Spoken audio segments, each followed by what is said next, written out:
आपण पाहत आहात नॅशनल सर्कल न्यूज।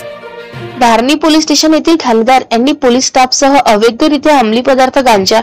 कॅनबिस, वनस्पतीची सुकलेली पाने व फुले विक्रीकरता वाहून नेणाऱ्या 2 आरोपींना अटक करून त्यांच्याकडून एकूण 4.055 किलोग्रॅम अंमली पदार्थ गांजा व गुन्ह्यात वापरलेली मोटरसायकल असा एकूण 1,42,990 रुपयांचा मुद्देमाल जप्त केला। दिनांक 27 जुलै 2024 रोजी पोलीस निरीक्षक अशोक जाधव, ठाणेदार पोलीस स्टेशन धारणी यांनी गुप्त खबरेवरून धारणी ते कुसुमकोट जाणाऱ्या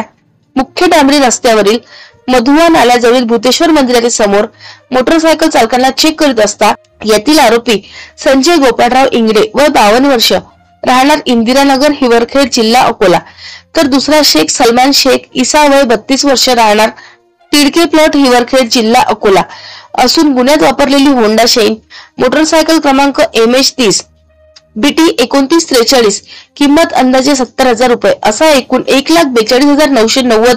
रुपयांचा मुद्देमाल पंचासमक्ष तहसीलदार साहेब यांच्या समक्ष घटनास्थळ जप्ती पंचनाम्यातील पंचासमक्ष जप्त करण्यात आला।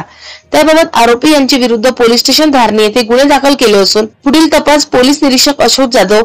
ठाणेदार पोलीस स्टेशन धारणी हे करीत आहे। नॅशनल सर्कल न्यूज जिल्हा प्रतिनिधी अनिल ठाकरे सह मुख्य संपादक प्रताप गवई।